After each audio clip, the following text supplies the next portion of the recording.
নমস্কার। জানেন, ভারতীয় সঙ্গীতের রকস্টার রাহুল দেব বর্মন অথবা আমাদের পঞ্চম দাস সুরে প্রথম বাংলা গান কোনটা? আর তার পেছনের গল্পটা? না, কোনো ফিল্মি ড্রামা নয়।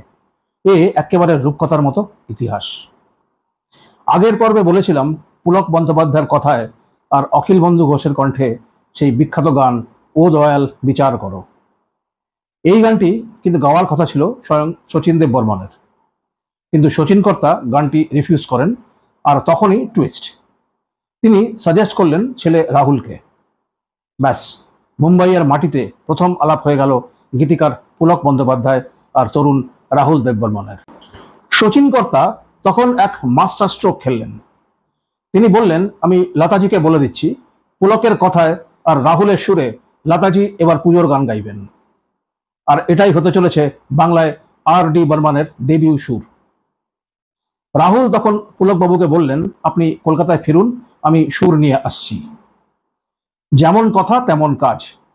পঞ্চমবাবু কলকাতায় এলেন, একটা নয়, দুটো নয়, একেবারে 8টি সুর নিয়ে।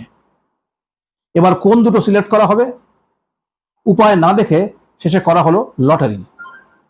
পুলকবাবু পরে বলেছিলেন, 8টা সুরই এত মারাত্মক ছিল যে সুযোগ থাকলে 8টাই অমর সৃষ্টি হতো। কিন্তু গান লেখা হবে কিভাবে? ঠিক তখনই পুলকবাবুর মাথায় এলো এক অদ্ভুত ফ্ল্যাশব্যাক। এর আগে ভূপেন হাজারিকার সুরে পুলকবাবু একটা সিনেমার গান লিখেছিলেন, যার প্রথম লাইনে লতা কথাটা ছিল। কোনো কারণে গানটি রেকর্ড হয়নি, কিন্তু লতা মঙ্গেশকর সেই গানটি শুনে পুলকবাবুকে বলেছিলেন, আমার নাম দিয়ে লেখা গানটা আমার খুব ভালো লেগেছে। ব্যাস, ওই লতা শব্দটা মাথায় আসতেই পুলকবাবুর কলম থেকে ম্যাজিকের মতো বেরিয়ে এলো সেই কালজয়ী লাইন, আমার মালতী লতা কি আবেশে দোলে। আর রেকর্ডের অন্য পিঠার গানটা কি ছিল জানেন? আমি বলি তোমায় দূরে থাকো, তুমি কথা রাখো না। তৈরি হলো ইতিহাস। পুলক বন্দ্যোপাধ্যায়ের কথায় আর R.D. বর্মনের সুরে তৈরি হলো প্রথম বাংলা বেসিক রেকর্ড, লতাজির কণ্ঠে, যা আজও বাঙালির পুজোর নস্টালজিয়া।